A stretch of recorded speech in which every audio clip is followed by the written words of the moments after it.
દોસ્તો સ્વાગત છે તમારું.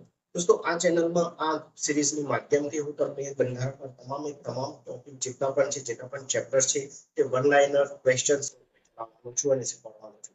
જેનાથી ફાયદો એ થશે કે તમારો ટાઈમ પણ નહીં બગડે અને જે થિયરી તમને યાદ નથી રહેતી અથવા તમે કન્ફ્યુઝ થઈ જાવ છો તે બધું જ દૂર થઈ જશે અને તમે વન લાઇનર પ્રશ્નો તૈયાર કરતા થઈ જશો. કોઈ પણ પરીક્ષા હોય દોસ્તો, સીસીઈ ની એક્ઝામ આવનાર છે, તલાટીની તૈયારી છે, સચિવાલયની પણ આવશે, પંચાયતની હોય, ડીવાયએસઓમાં પણ પૂછાય છે. તો બંધારણ જેટલી પણ પરીક્ષાઓમાં પૂછાય છે, સીસીઈમાં અને એક્ઝામમાં પણ જેટલી 25 થી 30 માર્ક્સનું બંધારણ પૂછાય છે તેના તમામ પ્રશ્નો બંધારણની આ વન લાઇનર સિરીઝમાંથી નીકળશે. કારણ કે હું તમારી માટે ખૂબ જ ડીપ અને વ્યવસ્થિત રીતે પ્રશ્નો તૈયાર કરી રહ્યો છું. વિડીયોને અંત સુધી જરૂર જોજો. આપણે આ વિડીયો માટે 300 લાઇકનો ટાર્ગેટ રાખીશું. તો પ્લીઝ આપણો આ જે ટાર્ગેટ છે તે પૂરો કરવામાં મદદ જરૂર કરશો. તો ચાલો શરૂઆત કરીએ આપણે મિત્રો. બંધારણના આમુખથી બહુ મહત્વનો ટોપિક છે, બહુ મહત્વનું ચેપ્ટર છે, જેના પ્રશ્નો હું તમારી માટે લઈને આવી છું. તમારો ટાઈમ પણ ન બગડે અને ઓછા ટાઈમમાં તમારી સુવ્યવસ્થિત તૈયારી થાય તે માટે. તો ચાલો શરૂઆત કરીએ. પહેલો પ્રશ્ન જોઈ લઈએ કે ભારતીય બંધારણમાં પ્રસ્તાવનાનો વિચાર કયા દેશના બંધારણમાંથી લેવામાં આવે છે? તો યુએસએ માંથી વિચાર લેવામાં આવે છે. બંધારણની પ્રસ્તાવનામાં અત્યાર સુધીમાં કેટલી વાર સુધારો કરવામાં આવ્યો છે? તો માત્ર એક જ વાર સુધારો કરવામાં આવ્યો છે. બીજો પ્રશ્ન જોઈ લઈએ, ભારતીય બંધારણની પ્રસ્તાવનામાં કયા કાયદા સુધારા કરવામાં આવ્યા હતા? તો 1976માં 42મો બંધારણીય સુધારો, એકમાત્ર બંધારણીય સુધારો કરવામાં આવ્યો હતો. ભારતીય બંધારણમાં પ્રસ્તાવનાની ભાષા કયા દેશના બંધારણમાંથી લેવામાં આવી છે? તો ઓસ્ટ્રેલિયામાંથી લેવામાં આવી છે. ભારતીય બંધારણના આમુખનું પ્રારૂપ કોણે તૈયાર કર્યું હતું? આપણી બંધારણીય સલાહકાર સમિતિના જે અધ્યક્ષ હતા તેઓએ બંધારણીય સલાહકાર સમિતિના અધ્યક્ષ BN રાવે તૈયાર કર્યું હતું. યાદ રાખજો. ઓકે, BN રાવે તૈયાર કર્યું હતું આમુખનું પ્રારૂપ અથવા તો ડ્રાફ્ટ પણ કહી શકાય તેને. ભારતીય બંધારણની પ્રસ્તાવના એટલે કે આમુખનું સુલેખન કોને કર્યું હતું? પ્રેમ બિહારી નારાયણ રાયજાદાએ કર્યું હતું. યાદ રાખજો, બહુ ખૂબ જ મહત્વના પ્રશ્નો છે તમારા. બંધારણની જોગવાઈઓને સમજવા માટે હુકાયંત્ર સમાન કોણ કાર્ય કરે છે? તો આમુખ કાર્ય કરે છે, હુકાયંત્ર સમાન. કેસની અંદર એ કહેવામાં આવ્યું છે કે બંધારણ આમુખનું અંગ નથી અથવા તો આમુખે બંધારણનું અંગ નથી. તો બૈરુબારી કેસમાં એવું સુપ્રીમ કોર્ટે જાહેર કર્યું હતું 1960માં બંધારણનું અંગ આમુખ નથી. યાદ રાખજો.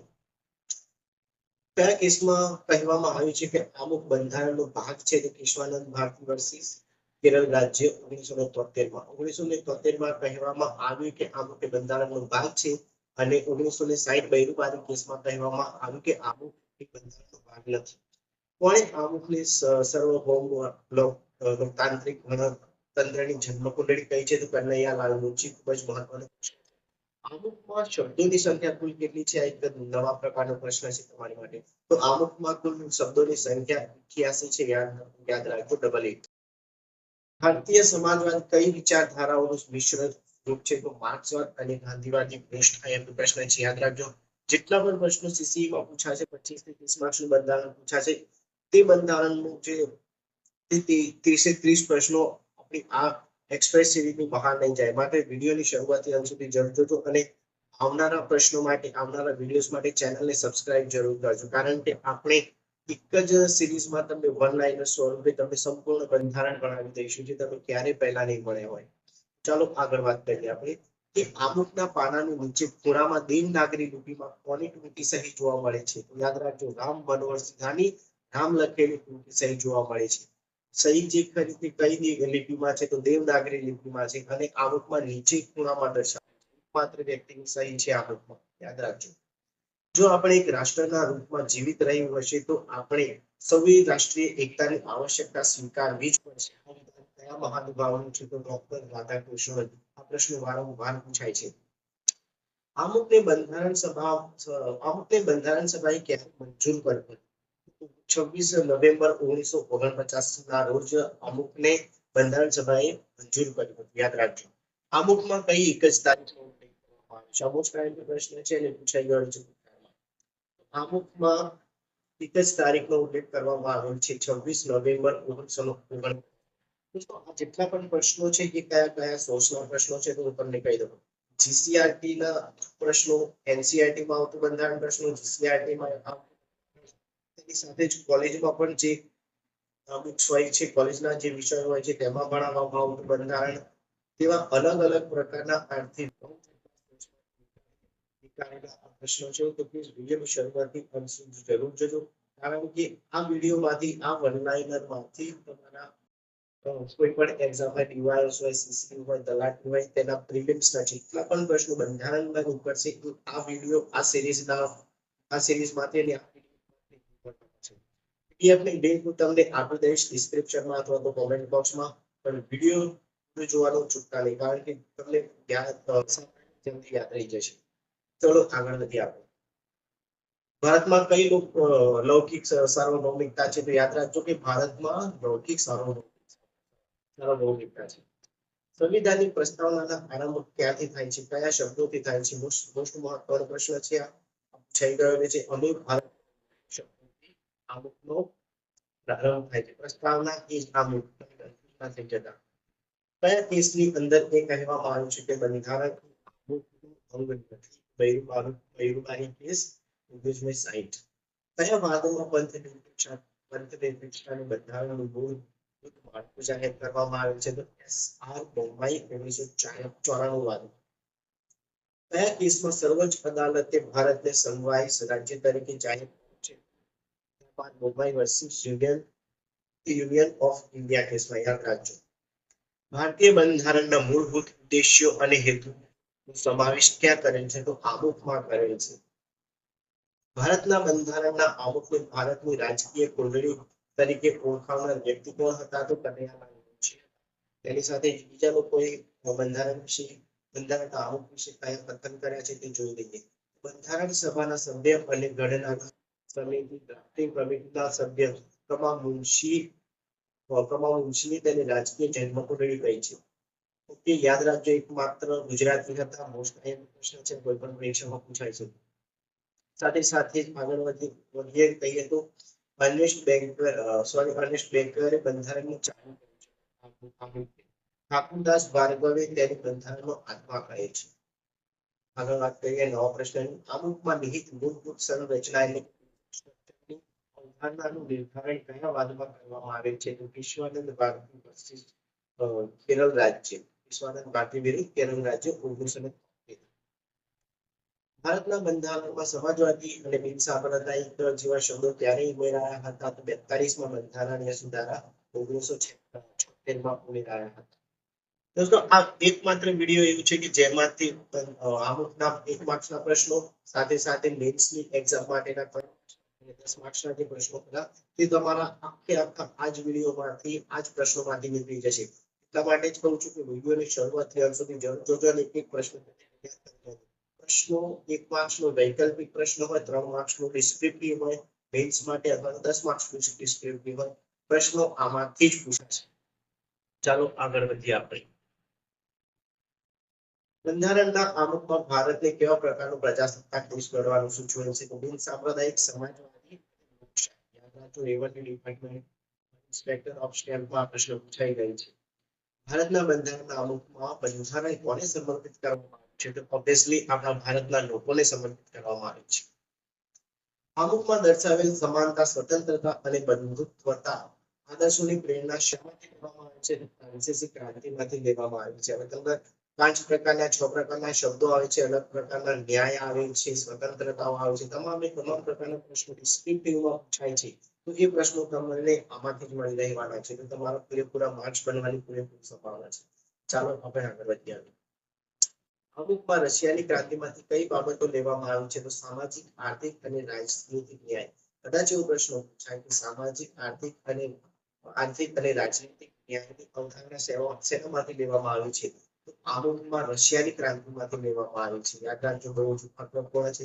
અથવા તો આના પરથી પ્રશ્નો બની શકે કે આપણા બંધારણમાં કેટલા પ્રકારના ન્યાય, અથવા તો આમુખમાં કેટલા પ્રકારના ન્યાયની વાત કરવામાં આવી છે? તો 3 પ્રકારના. કયા?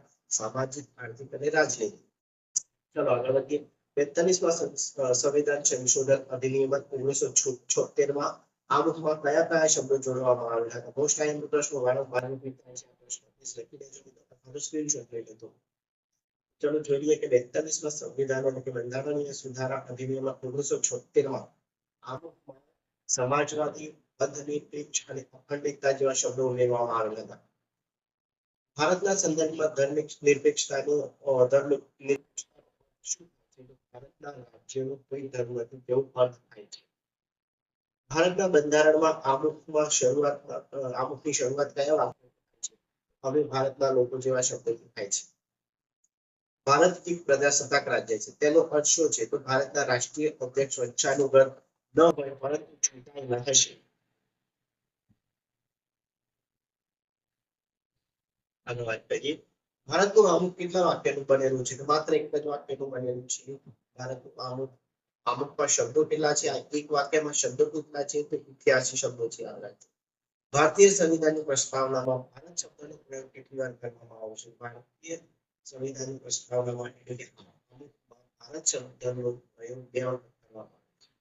આમુખનો ખ્યાલ કયા દેશમાંથી લેવામાં આવેલ છે? તો અમેરિકામાંથી. આમુખની ભાષાનો સ્ત્રોત કયા દેશમાં બંધારણમાંથી લેવામાં આવેલ છે? તો ઓસ્ટ્રેલિયામાં. ભાષા તો ઓસ્ટ્રેલિયા યાદ રાખજો. 13 ડિસેમ્બર 1946 ના રોજ કોણે બંધારણ સભામાં ઉદ્દેશ્ય સંકલ્પ રજૂ કર્યો હતો જે બંધારણના આમુખનો આધાર બન્યો? આમુખની ઉદ્દેશ્ય પ્રસ્તાવનાનો સ્વીકાર ક્યારે કરવામાં આવ્યો હતો? તો 22 જાન્યુઆરી 1947. દોસ્તો પ્રશ્ન છે યાદ રાખજો. ભારતીય બંધારણનું આમુખ ભારતનું કઈ રીતે વર્ણન કરે છે? 3 રીતે 5 રીતે વર્ણન કરે છે. સાર્વભૌમ, સમાજવાદી, બિન સાંપ્રદાયિક, લોકશાહી અને પ્રજાસત્તાક. આ 5 પ્રશ્નો વારંવાર રિપીટ થાય છે. ભારતીય સંવિધાનના આમુખમાં કેટલા આદર્શો પ્રતિષ્ઠાપિત કરવામાં આવ્યો છે? તેનો પ્રથમમાં ઉલ્લેખ કરવામાં આવ્યો હતો. સંવિધાન સભા દ્વારા સ્વીકારવામાં આવેલ ઉદ્દેશ્ય. ભારતનું સંવિધાન ક્યારે અંગીકૃત કરવામાં આવ્યું હતું? અથવા તો જો અલગ અલગ પ્રશ્નો આવેલા છે અધિનિયમિત અને આત્મનિર્ભર કરવામાં આવેલા હતા. અલગ અલગ શબ્દો છે પણ તાર્કિક છે કે ભારતના સંવિધાનને અંગીકૃત, અધિનિયમિત અને આત્મનિર્ભર કરવામાં આવ્યું હતું 26 નવેમ્બર 1949. ભારતમાં બંધારણમાં અમલ ક્યારથી થયું હતું? બંધારણનો અમલ ક્યારે થયો હતો? 26 જાન્યુઆરી 1950. આમુખ અને બંધારણના મૂળ સ્વરૂપના પાનાઓની ડિઝાઇન કોના દ્વારા તૈયાર કરવામાં આવી હતી? મનોહર સિંહના. જેમનું પૂરું નામ છે દેવહરરામ મનોહર સિંહ. યાદ રાખજો. ભારતીય બંધારણને સમજવાની ચાવી કોણ પૂરી પાડી છે? બંધારણનું આમુખ. 42માં બંધારણીય સંશોધન અધિનિયમ 1976 દ્વારા શબ્દો જોડવામાં આવ્યા હતા. સમાજવાદી, અધનિરપેક્ષ અને અખંડિતતા. સંવિધાનના આમુખમાં અત્યાર સુધી કેટલી વખત સંશોધન કરવામાં આવે છે, સુધારો કરવામાં આવે છે? 1976 માં 42મો બંધારણ સુધારો. બંધારણમાં આપણા રાષ્ટ્રનો ઉલ્લેખ કયા નામથી કરવામાં આવ્યો છે? તો ભારત અને આમુખમાં દર્શાવેલ સમાનતા, સ્વતંત્રતા અને બંધુત્વ આદર્શો શેનાથી પ્રેરિત છે? તો ફ્રાન્સની ક્રાંતિ અથવા તો ફ્રાન્સીસી ક્રાંતિ. અમુકમાં રાજનૈતિક ન્યાયના આદર્શો શેનાથી પ્રેરિત છે? તો રૂસી ક્રાંતિ. રશિયા યુએસએસઆર ક્રાંતિ. યાદ રાખજો, રૂસી ક્રાંતિ. બંધારણની પ્રસ્તાવના નાગરિકો માટે કઈ સ્વતંત્રતા સુનિશ્ચિત કરે છે? તો વિચારની સ્વતંત્રતા, મત આપવાની સ્વતંત્રતા, વિશ્વાસ અને ધર્મ ઉપાસનાની સ્વતંત્રતા. બંધારણની પ્રસ્તાવનામાં પોતાના નાગરિકો માટે કયા ન્યાય સુનિશ્ચિત કરે છે? કેટલા પ્રકારના ન્યાય? 3 પ્રકારના ન્યાય સુનિશ્ચિત કરે છે. કયા? સામાજિક, આર્થિક અને રાજનૈતિક. ભણાવીશ એ રીતે કે સીધું તમારા મગજમાં જ ફિટ થઈ જશે મિત્રો. માટે વિડીયોની શરૂઆતથી અંત સુધી જોજો. વન લાઇનર એક્સપ્રેસ સિરીઝ ચાલી રહી છે. આપણી તમામ ટોપિક તમામ ચેપ્ટર વન લાઇનર સ્વરૂપે તમને શીખવાડવામાં આવશે અને છેલ્લે એક મેગા લેક્ચર તમને આપવામાં આવશે 4 થી 5 કલાક. મેગા લેક્ચરમાં તમારું સંપૂર્ણ બંધારણ ક્લિયર થઈ જશે. તમે લોકોને બંધારણ ભણાવતા થઈ જશો ને કોઈ પણ એક્ઝામ હોય 25 થી 30 માર્ક્સનું બંધારણ આપણી આ મેગા લેક્ચરમાંથી જ પૂછાશે. મને વિશ્વાસ છે પૂરેપૂરો, કારણ કે 16 જેવા લીધા છે મેં આ પ્રશ્નોના. સીસી હોય, તલાટીની એક્ઝામ હોય, પંચાયતની એક્ઝામ હોય, જીએસએસબી હોય, પીવાયએસ રેવન્યુ તલાટી, કોઈ પણ એક્ઝામ હોય 25 થી 30 માર્કના પ્રિલિમના પ્રશ્નો બંધારણના આ ચેપ્ટરમાંથી આ વિડીયો સિરીઝમાંથી નીકળશે. તેની સાથે 3 માર્ક્સના અને 10 માર્ક્સના જે પ્રશ્નો પૂછાય છે તે પણ આ જ વાક્યોમાંથી આ જ પ્રશ્નોમાંથી નીકળશે. તો વિડીયોની શરૂઆતથી અંત સુધી જરૂર જોજો અને આપણે જે 300 લાઇક્સનો ટાર્ગેટ રાખ્યો છે તે પૂરી કરવામાં મદદ જરૂર કરજો. ચાલો આપણે આગળ વધીએ. ચલો વાત કરીએ કે કન્ફ્યુઝ થઈ જાવ એવો પ્રશ્ન આવેલ છે કે આમુખ અનુસાર ભારતના શાસનની સર્વોચ્ચ સત્તા કોની પાસે છે. હવે આ વાત આવી સર્વોચ્ચ સત્તા લખીને આવશે કે રાષ્ટ્રપતિનું, પણ ના, આમુખ અનુસાર જે શબ્દ આવે તો તમારે લખવાનું છે કે ભારત એટલે કે ભારતના લોકો અથવા ભારતની જનતા એ સર્વોચ્ચ સત્તા રહેશે. ભારતની જનતા પાસે, ભારતના લોકો પાસે શાસનની સર્વોચ્ચ સત્તા રહે છે. આમુખના મત અનુસાર કન્ફ્યુઝ ના થઈ જતા યાદ રાખજો. ભારત ક્યારે એક સંપૂર્ણ પ્રભુત્વ સંપન્ન લોકતાંત્રિક ગણરાજ્ય બન્યું? 26મી જાન્યુઆરી 1950 એટલે તરીકે પણ ઓળખવામાં આવે છે. ચલો અમુક વિશેના વિચારો જોઈ લઈએ તો અલગ અલગ વ્યક્તિએ અમુક વિશે કેટલાક વિચારો પોતાના પ્રશ્નો રજૂ કર્યા હતા, જે આપણે જોઈ લેવા ખૂબ જ મહત્વના બને છે, કારણ કે વારંવાર એક્ઝામમાં પ્રશ્નો પૂછાયા કરે છે. ચાલો શરૂઆત કરીએ. એને પાલખીવાલાએ શું કહ્યું હતું? એને પાલખીવાલાજીના મત અનુસાર બંધારણનું પરિચય પત્ર કહ્યું હતું. બંધારણનું ઓળખપત્ર કહ્યું હતું. આમુખ અનાદિ કૃષ્ણ સ્વામી અયંગારે આમુખને દીર્ઘકાલીન સપનાઓને અભિવ્યક્ત કરે છે તેવું કહ્યું હતું. કનૈયાલાલ માણેકલાલ મુનશી બંધારણ સભાના એકમાત્ર વિજયાર્થી જેમણે આમુખને લોકતાંત્રિક ગણરાજ્યનું ભવિષ્યફળ અથવા જન્માક્ષર અથવા જન્મકુંડળી કહી હતી. પંડિત ઠાકુરદાસ ભાર્ગવે બંધારણનો આત્મા, બંધારણની ચાવી અને આભૂષણ કહ્યું હતું. પંડિત ઠાકુરદાસ ભાર્ગવે. જવાહરલાલ નહેરુએ બંધારણનું હૃદય અને આત્મા કોણે કહ્યું હતું? અમુકને તો જવાહરલાલ નહેરુએ. બંધારણની સર અર્નેસ્ટ બાર્કરે બંધારણની કીનોટ કહી હતી. યાદ રાખજો. હિદાયતુલ્લાહે આમુખે શું કહ્યું હતું? બંધારણની આત્મા અને અમેરિકાની સ્વતંત્રતાની ઘોષણા સમાન છે તેવું કહ્યું હતું. એમ હિદાયતુલ્લાહે. ચલો હવે હું તમને લેસન આપું છું, તમને 5 પ્રશ્નો પૂછું છું. જોઈએ હવે કોને કેટલું તૈયાર કર્યું ને કોને કેટલું યાદ રહ્યું. હું તમને 5 પ્રશ્નો 4-5 જેટલા પ્રશ્નો પૂછું છું અને એના જવાબો આપવાના છે. ઓકે, તો ચાલો પહેલો પ્રશ્ન છે, તમારે કમેન્ટ બોક્સમાં જવાબો આપવાના છે. ચાલો મસ્ત મજા આવશે તમને અને તમારી તૈયારી પણ સારી રીતે. ચાલો શરૂઆત કરીએ.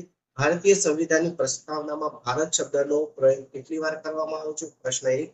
બીજો પ્રશ્ન, ભારતમાં બંધારણ ક્યાંથી અમલી બન્યું હતું? ભારતમાં બંધારણ ક્યારથી અમલી બન્યું હતું? કઈ તારીખ? કોમેન્ટ બોક્સમાં લખો જલ્દી.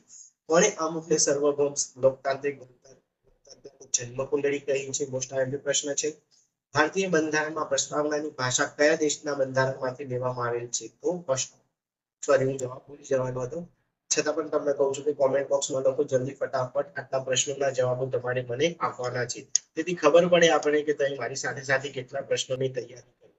હું તમને બંધારણના તમામ ચેપ્ટર્સ એક ચેપ્ટર્સ ઓનલાઈન સ્વરૂપે કરાવી છે, તમને મજા આવે છે. મને ખબર છે કે જે લોકો સ્પર્ધાત્મક